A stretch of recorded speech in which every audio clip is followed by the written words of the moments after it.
Hey everybody, my name is Kat Bowser. I'm your resident fantasy therapist and welcome back to my channel. Well, me and my little baby, this is my Bishop. Say hi, Bishop. Say hi. For those of you who are brand new, my name is Kat Bowser. I'm a licensed therapist, but I'm also a writer working on my first novel.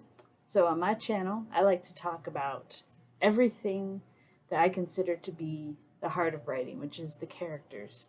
And the heart of what makes characters good is in their psychology. So that's what I like to tackle when we talk about topics on my channel. So this is my second Halloween video. So for those of you that chimed in for yesterday's video, thanks. I had a lot of fun with that one, and I think this one's going to be probably just about as much fun. Because while yesterday we were talking about favorite villains, today I wanted to talk about something else that tends to get people nervous, and that's setting. So let's dig into what are the top 15 scariest places in fiction. You ready for that, Bishop? I will protect you.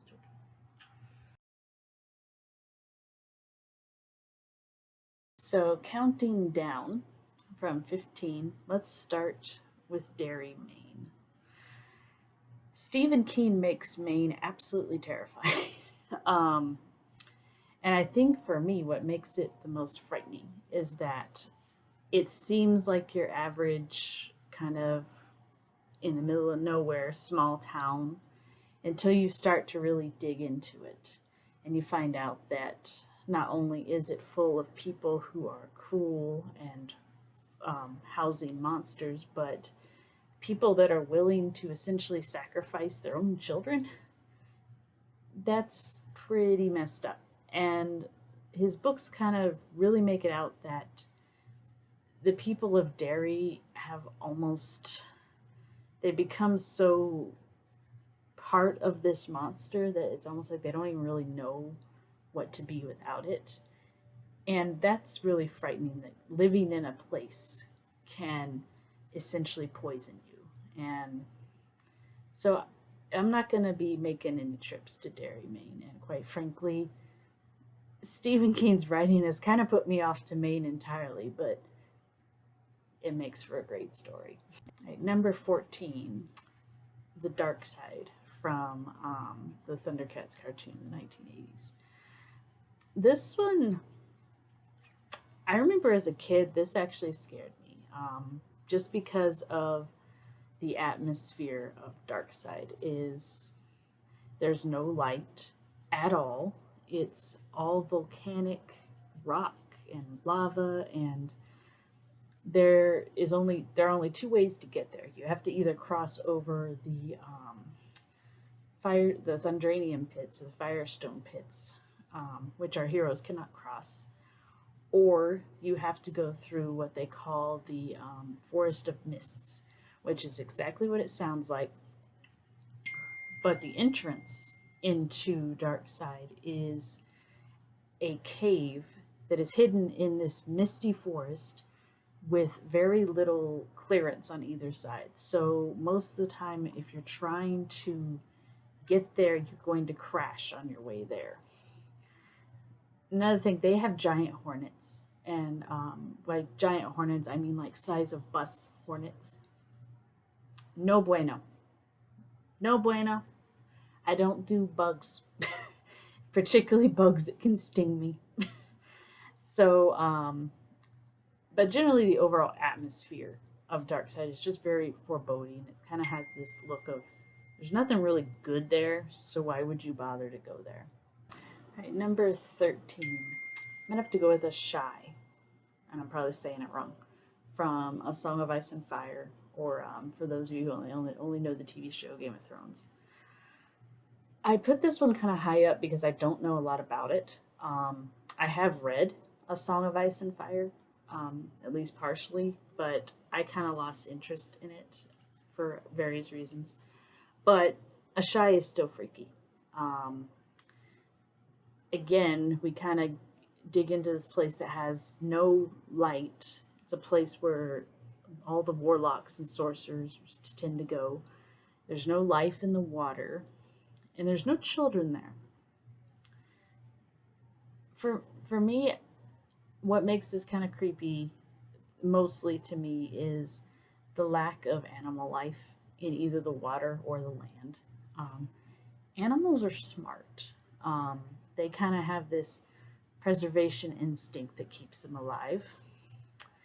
And for a place to be creepy enough that the animals don't go there, I think that can kind of give you an idea of exactly the type of land you're dealing with. And I always found like poisoned land and water to be particularly creepy because we require both to stay alive. And if you're stuck in a place where you can't rely on that, it makes you feel very vulnerable, and there's not much you can do about it. So I would be avoiding Asshai. Number 12, I saw Nubar and I saw Norna. I'm probably saying those wrong, so I'm going to apologize right now because I'm pretty sure I pronounced those wrong. These are the islands from Jurassic Park where the dinosaurs are created and housed.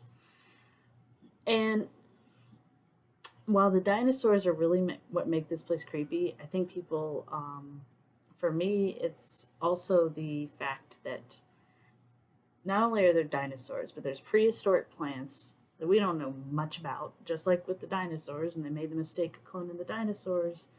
They clone plants that we really don't know what they do. We don't know exactly how the dinosaurs operate. We have ideas, but after they come into being, we kind of have to figure it out. There's storms that frequently sack the place. So once you're there, the chances of you being able to get off are spotty at best. Not exactly what I want when I'm going to an island full of creatures that could possibly kill me. The isolation is what gets me with these two islands.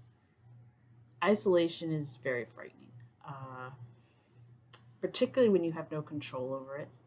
It's one thing if you choose to isolate, if you prefer to be alone and you want to find a place where you can be alone, you're still in control of that. But if you're going to a place like this, it's isolated on all sides by water. It's isolated by the fact that the transport back to the mainland may or may not work. It's isolated by the fact that there's some pretty sketchy people running the company, so the power might go out so you can't contact anybody. You have no control.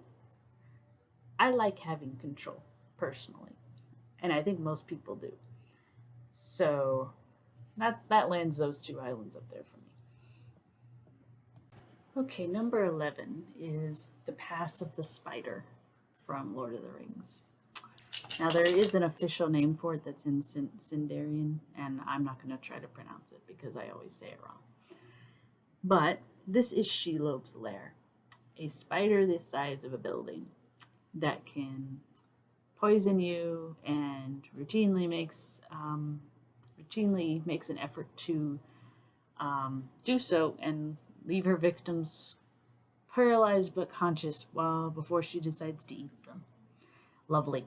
But for me, the creepiness of this place, while Shelob is a big part of it, another big creepiness of it is just you don't know where you're going. And the entire passageway is covered in cobwebs. So no matter where you're going, you're having to wrestle your way no matter where you walk. There's the remains of whomever unfortunately passed there before you. And for me, the creepiest part is when you see the tunnel that has been packed full of cobwebs and you just see bones just hanging where Shelob has eaten them. Ugh. I don't like spiders to begin with. I really don't like giant spiders, and I particularly don't like cobwebs. There's just a creepiness when cobwebs get on your skin. I can't stand it personally. Anytime any gets on my skin, I'm going like this to get them off because I can't stand the feel of them on my skin. So the prospect of walking through a tunnel that is pitch dark. I have no idea where this said spider is, and it's full of cobwebs and dead things. I'll take my chances with the black gate personally. At number 10, LV-426, or the planet where all the xenomorphs are. This planet, I wonder what made them think it was a good idea to try to colonize. Like, I really do. I don't understand the thought process that was going on there. For one thing, you have a history of, you know that this thing that has attacked Ripley in the past is around here. You know there's multiple things that attacked her are around here. And yet we're still going to try and colonize it. Why? It makes no sense to me.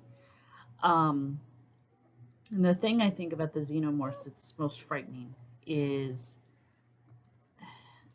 for as large as they are, they're very good at hiding, and I don't quite know how they do it, but it creates this atmosphere of one is going to jump out at me at any second.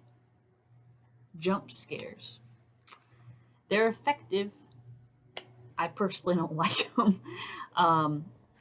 And the thing is when we know that we are potentially going to be scared or attacked, our adrenaline is already pumping.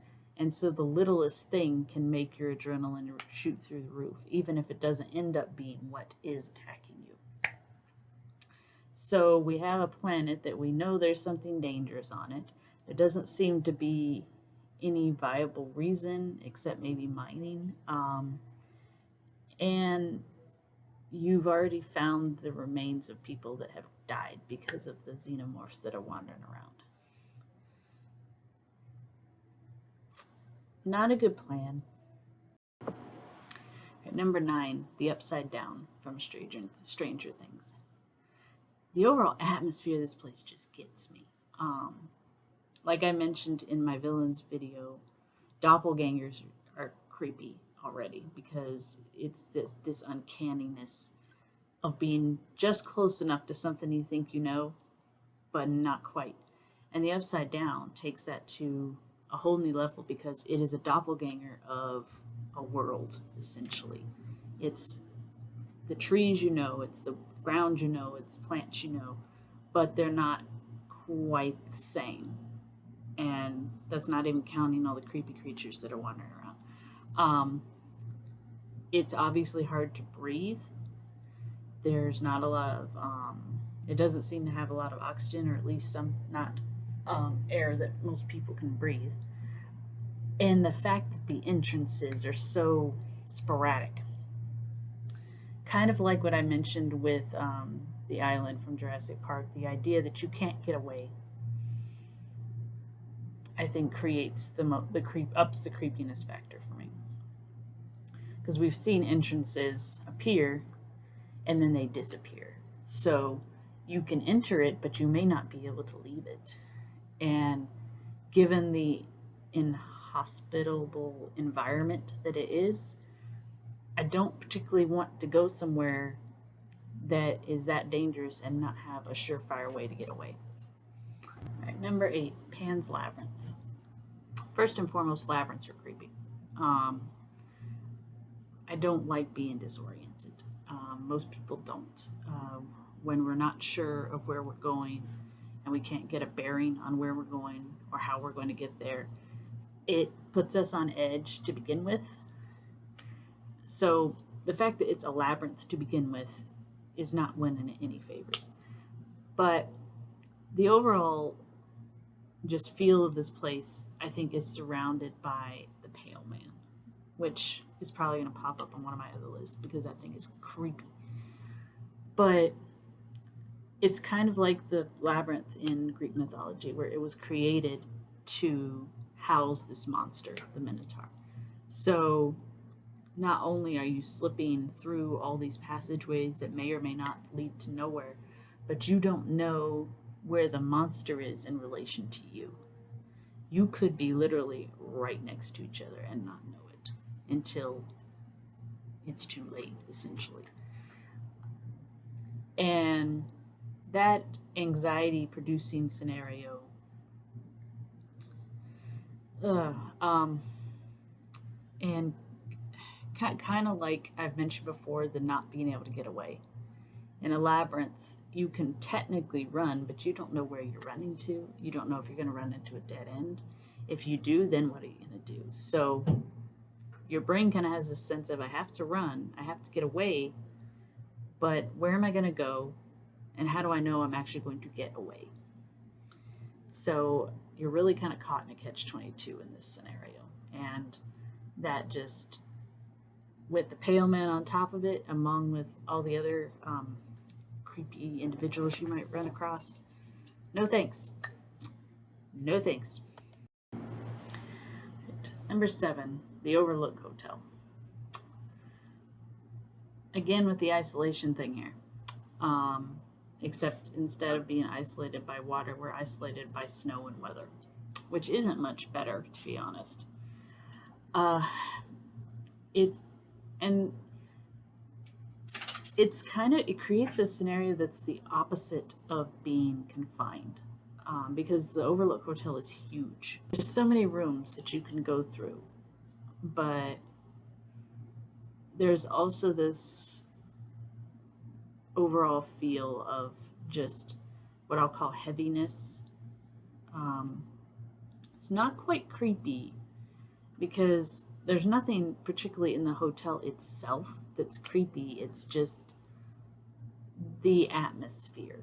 I kind of relate it to when you're in a situation where, like, say, for example, when you visit a cemetery or a battlefield memorial or something, where lots of people have died or bad things have happened. The air is very heavy. There's just this sense of things being unsettled that just remains. And that itself is what makes it creepy. They really give you just little bits and pieces of the background of the hotel. And I like that they did that because little bits and pieces are all you need. Because that just, every time you turn a corner, even though you don't have anything to tell you that something bad is going to happen, it's like in the back of your mind, like something doesn't feel right about this place. And that's enough to put you on edge. So when the creepy stuff really does start happening, when, you know, Jack starts to really make him lose it, and, you know, all the spirits and ghosts and everything like that, the topiaries come into life and all that stuff. It's almost like there's a little voice in your head that says, see, I told you something was weird. And again, it has a maze. And like I mentioned with the last entry, mazes, they're designed to disorient us. And when you have something chasing you while you're disoriented, not helping. So yeah, the Overlook, it's one of those where I can't really describe why it's creepy. It's just creepy by the knowledge of its history. The next one, the Dead Marshes from Lord of the Rings. It's a field full of dead bodies. I don't really think I need to do much more explanation about why it's creepy. It's the vast scope of it. It's kind of like you're literally walking on to an old battlefield where enemies fell and their bodies just stayed where they fell. And the landscape has almost overtaken it again, but the bodies still linger. They're still there, and their spirits have almost been corrupted and is just unsettled by being so close to Mordor. And then on top of that, they can pull you in.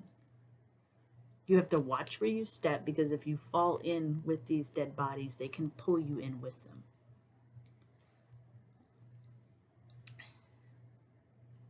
Not something you can go around very easily. So for me, it's creepy because 1, it's dead bodies. Dead bodies are always creepy. 2, it's an old battlefield. That's always creepy. 3, you have to know exactly where you're walking, otherwise you're going to become part of said dead body. That's creepy. That's scary. No thank you. The next one, we have Silent Hill. I have never been able to finish this game because of the atmosphere. Mist. Kind of the same thing as what labyrinths do. Mist, just, it blinds you. It creates a sense of disorientation. It's cold, and just overall make you feel very vulnerable. I think that that's really what Silent Hill does for me, is it creates a sense of vulnerability. Even without all the creepy stuff that happens in it. You have a town that is full of mist that is already putting me on edge. And then once you start going through the town, it's abandoned. Abandoned buildings are creepy. Because the imagination does a heck of a lot more than any amount of factual information will ever do for you. Just knowing that something has happened that has made everybody leave this area, and then when you see all the signs of the violence and stuff that potentially happened, your brain really starts going into overdrive because it wants an explanation. So you have a situation where you're surrounded by mist, you're disoriented, you're cold, you're alone, you don't know why everybody left, and you start seeing signs that something horrific has happened here, and you have no one to help you. Nope. I know these games are really good. I've heard good things about them. I will never be able to finish one because I just can't get past the atmosphere. But that's kudos to the game makers, though. All right, number 4. This one's a 3 for 1 because I really think the reason these places are creepy are kind of related. So we have Camp Crystal Lake from the Jason franchise, Elm Street from the Nightmare on Elm Street franchise, and Haddonfield from the Halloween franchise. So I lumped these guys together because it's really who lurks there that makes them creepy. But I think each one is creepy in an individual way, and they all deserve to kind of be talked about. So Camp Crystal Lake is creepy because, 1, the history of it. Again, you know what's happened there. You know what continues to happen there, and why people continue to go there is another question on their intelligence altogether, but I digress. Woods and forests in general tend to make people feel vulnerable, especially if they are not savvy in survival, because it kind of takes us out of our element, because we are at the top of the food chain strictly because we are adaptable, because we have developed technology, and we have created cities where we feel safe, where we have access to all these tools and things that can help us. Throw us in the wilderness, the environment that like a forest and a camp gives you, and we are no longer at the top of the food chain, and we know it. So you remove our tools, then that creates a sense of vulnerability. Add in a killer that you know hangs out there and kills indiscriminately, then that's a whole other kettle of fish. Elm Street. I'll be honest, this one probably scares me the most out of the 3 because of what Freddy Krueger does. You have to sleep. There is no getting around it. If you refuse to sleep, your body will eventually make you sleep. I believe the record is, I think it's 24 days. I think it was 24 days somebody stayed awake purposely. And by the end of it, they were starting to hallucinate and have delusions thinking they were running back and things like that. Because the brain is essentially forcing you into what they call a waking sleep. So here's an area where there has been a notorious child killer who now has the ability to enter your dreams, which is where you are most vulnerable. Because, like I said, you have to sleep.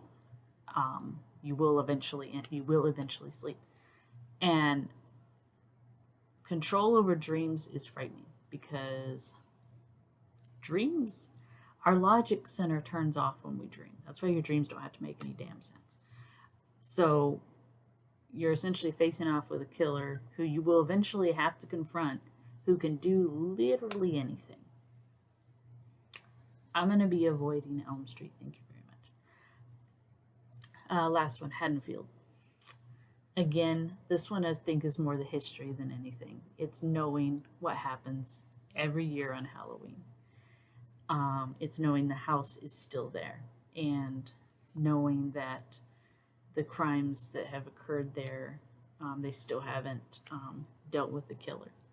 And that gives just an overall foreboding sense of, is he still here? And if you go around Halloween, you're willing to bet he probably is still there. Right, number 3, 99 Fear Street. We're going again to some R.L. Stine books here. This was another trilogy I read in junior high and high school. And it is essentially a large house that no one on Fear Street likes to approach because it is supposedly cursed. And cursed it is. This one's creepy because a house, particularly the character's house, it's their house, is where you're supposed to feel safe. It's supposed to be your sanctuary.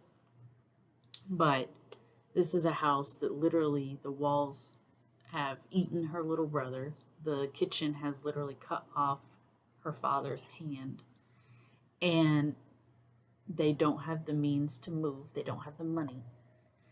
And it's one of those, it's kind of like a traditional haunted house in that it can do anything. If your imagination can think it up, this house can do it. I'm going to spoil the first book in the trilogy for you guys a little bit.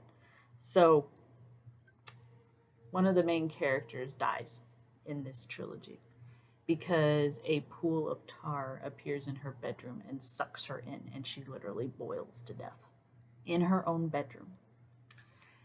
But the thing that made it creepy is before it happened, she went and picked up her diary to put her diary away because she had been writing in it, and when she came back to her room, it was on her bed and she'd put it on her desk. Things moving around when we don't move them already puts us on edge. She opened up her diary and it says, "Tonight I died."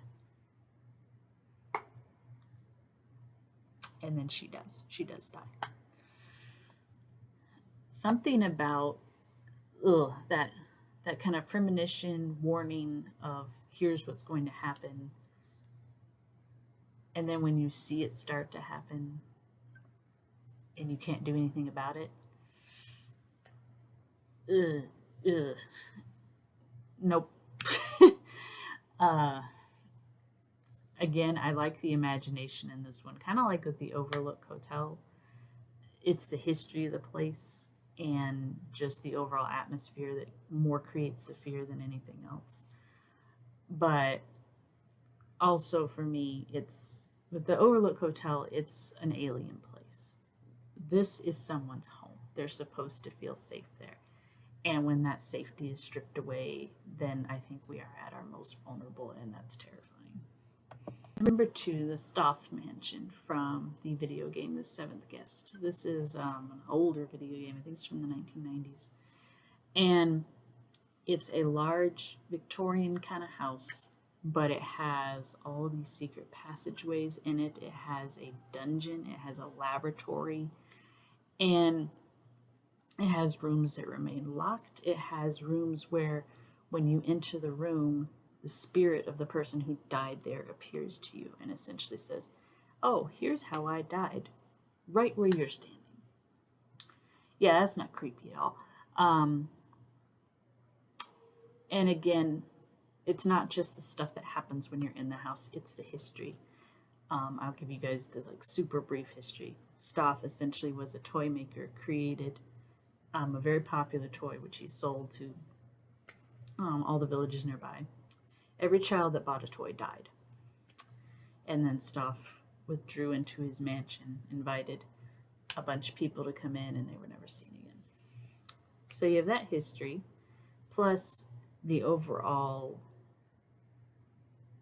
instability of the house, because you can go in one entrance and go out the other, um, and end up somewhere else in the house. And you're not really sure how you got there. There is a passageway that leads from one house into the house to the other, and it is very narrow, it's very dark, it's full of broken things and rats, and just overall sense of darkness and confined um, confinability constriction, I guess I'll use that word. And kind of like when we feel isolated, I think we feeling confined is even worse, because when you're isolated, you still have an option to at least try to run somewhere. You can't go much of anywhere, but you at least have the option to try. When you're confined and you have no room to run, you have removed one of the natural defenses that the body has. And the less options you have, the more frightening it becomes. All right, number one, I'm going to say this wrong, so I'm going to apologize right now. Deserto from Alone in the Dark, the very first one from the 1990s video game. Again, we have a creepy house. I think I have a thing for creepy houses. I don't like them.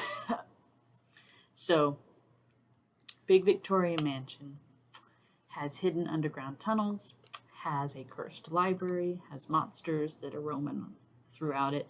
Some monsters that you can kill, some monsters that you cannot. And there is a spirit that is controlling all these monsters and is trying to capture you alive so it can inhabit your body and steal your soul. Great. This game, I mean, its visuals are very aged. I mean, it was played on a DOS system, so this is an old game. But the way they designed the house, there are weak floor panels that you can fall through. There are rooms that are pitch black. There are hallways that lead to libraries that are full of books that talk about the history of the house and about how many people died there, all the crimes that have been committed there, and how there are hidden tunnels underneath with all kinds of Lovecraftian creatures. It's very much inspired by Lovecraftian fiction. And there's a labyrinth in it, again with the labyrinth, and it's pitch black. You can't see anything.